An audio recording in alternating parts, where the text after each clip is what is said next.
And one of the most profitable retailers, Dmart, has released its annual report for FY20. I'm getting you the key highlights from there. First up, they continue to witness a stable performance on financial and operational parameters on a year-on-year basis. The COVID outbreak definitely shot the economy on its track to recovery. Do remember last year as well, which is FY21, it started out on a weak note, but with government push and different initiatives that were announced, things started to look up by, say, the third quarter, by December perhaps of 2019. But once again, we saw that recovery meet a speed bump of sorts in the form of COVID pandemic, and things again started looking quite bleak. Even with gradual resumption of activity, Dmart says, and their management say that this will need to be monitored quite closely over the next few years, next few quarters, how the situation and how the recovery of the economy pans out. They remain bullish on India's long-term consumption story.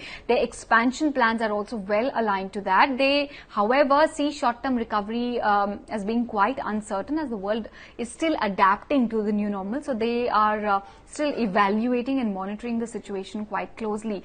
On COVID, they said that during the lockdown, more than half of their stores remained closed. Customer footfalls, of course, was significantly lower.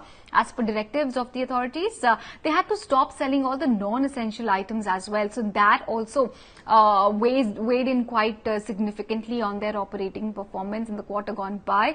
They also faced issues in supply chain because of severe transport restrictions in the first three to 4 odd weeks of the lockdown. Opening up of stores, well, they say it continues to be quite inconsistent even now, because there are abrupt, sudden and short notice lockdowns taking place across different cities in different parts of the country. They did not see a surge in walk-ins, unlike developed markets, unlike big global organized players in these markets. In fact, what they've pointed to here is that it's the Kirana stores and the mom and pop stores that have seen a very solid surge and a very solid comeback after the lockdown started getting lifted. But yes, they've reiterated once again that the model of store ownership, steady addition and focused on cost efficiency, these are some practices that they really continue to swear by, and they are the ones that help them face the pandemic shock with relatively less harm. And also they've mentioned the fact that they've not announced any layoffs or any salary cuts for their employees during this period as well. Talking about the way forward, they said that challenges are likely to continue even in FY21. New store openings will also be impacted as construction activity will commence with some lag. So after opening a record 38 stores in the year gone by, which is FY20, right now they are still, or they might have to rather re-evaluate their expansion strategy for this year, given the host of headwinds that the industry and the economy is facing.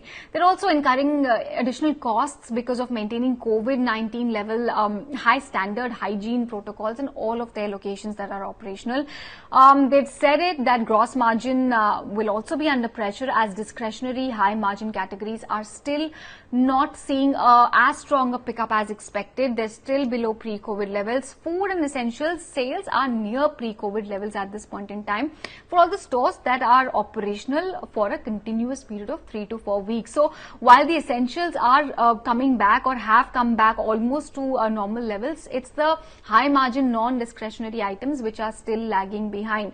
Short-term outlook, they've reiterated it's still very unpredictable as the spread of the pandemic is still being evaluated and the disruptions that it has got with it. So one cannot really see much or say much rather about how things will pan out over the short to medium term. But the long-term consumption story, according to them, is intact. But yes, over the near term, some challenges definitely lie ahead, and this year could also remain challenging. These are the key takeaways as far as Dmart's annual report is concerned.